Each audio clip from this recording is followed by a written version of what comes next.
Welcome. In this lesson, let's talk about how you can make requests or ask for permission. We'll also talk about the different things you could do when you have someone asking you for permission or requesting for something. Hi, I'm Ajit from Capshine. Capshine is a revolutionary learner-together English fluency program. With Capshine, learning English is easy, quick, fun, affordable, and effective, and we promise a brand new you in 6 months or less.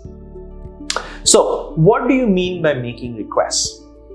Making requests is an act of formally or politely asking somebody to do something for you. For example, you could ask, "Can you drive me to the mall?" or "Could you take the dog for a walk?" These are requests that are made. There are many ways to do this. Let's look at some examples. We could use statements like, "Could I ask you to?" "Do you think you could?" "Help me to?" "Will you?" "Could you possibly?" "If you," "That would be great help." All these are phrases we could use or constructions we can use to ask for requests or make a request. You could also use these statements to accept requests. For example, "I will be glad to," "Yes, of course," "Certainly yes," "With pleasure," "Sure, don't worry." Don't worry if this seems a lot of information right now. Let's look at examples in the next few minutes. To start with, let's look at some conversation. The manager says, "Hello, Sarah. How can I help you?"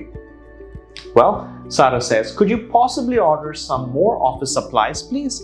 Now that's a request. Could you possibly order some more office supplies, please? So could you possibly?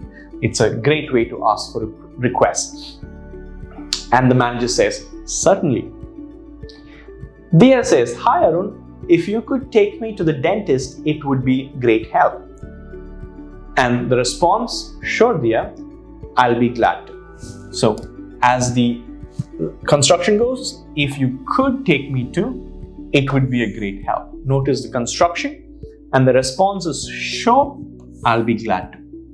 These conversation structures can be used in different situations to talk about different things of making requests and granting requests as well. How about when a request needs to be denied? Well, here are some phrases. "I'm sorry I can't," "I'm afraid I can't," "I would love to, but," and "certainly not," which is a little bit more authoritative and if the request seems a little absurd. Let's look at some examples. "Hey Nelson, help me to sort these folders, will you?" So again, notice this is slightly more informal in how it's structured. "Help me with something, will you?"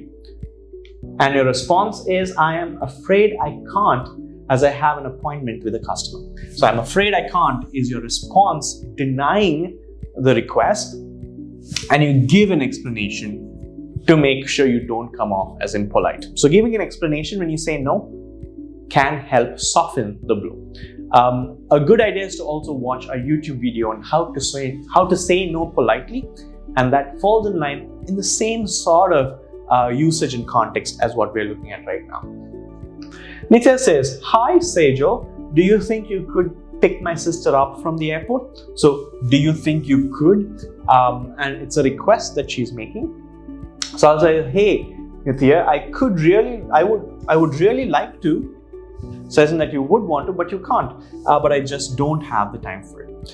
Again, denying requests very politely and also suggesting that, you know what, I would do it in a different circumstance. Right now, I can't. Another way of saying no politely. You could also deny requests for specific reasons. For example, if you're busy, you could use phrases like, "Unfortunately, I'm really slammed this week," suggesting that you're very, very busy. Slammed is an idiomatic word which means very busy. "Sorry, things are so hectic recently that I will not be able to spend any time on it." So hectic. Things are hectic is essentially suggests that you have too much work. You can't prioritize your own work. That's how much work you have. "Sorry, I would really like to help, but I just don't have the time." Again, suggests very plainly that you don't have the time for it.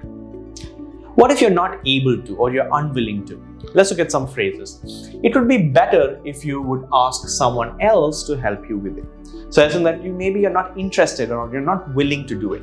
I'm not sure if I'm the right person for this. So someone asks you for some advice and you don't necessarily have the skill sets to give that advice or do that help, then you probably could say that and you could suggest someone who can help them. Let's move on to asking permission. For example, Mom, could I go for a movie with my friends? So you're asking permission. Could I do something?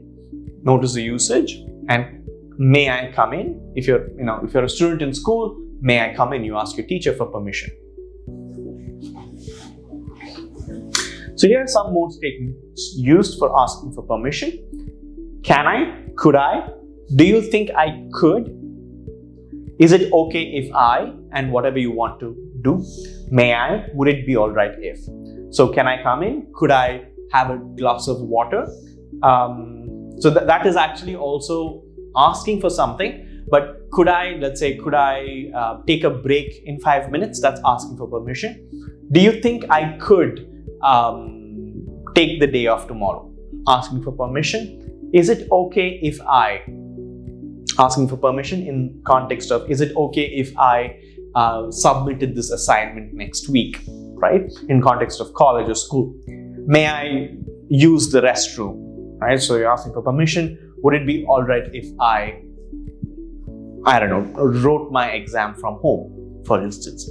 All these ask for permission. Again, my examples are all based on school and college because as you grow into an adult, it's rare that you'd ask for permission that much. You would request for things, however.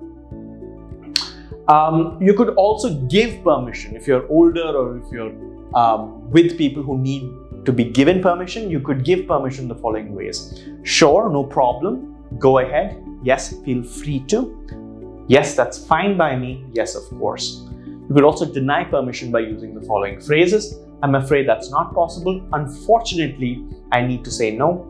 I'm going to have to say no, sorry. I'm sorry, I would prefer it if you don't. All these phrases can be used to deny permission. Depends on the context, of course. If you like the video, make sure you try these out in your daily conversations. Go to the video again to see how you can use the different phrases and what context these will be applicable. And that can help you sort of plan out these exchanges in everyday conversation. Make sure you subscribe and get your free membership if you haven't already. You can do this by going to capshine.com or downloading the app from the Play Store. Thanks for watching.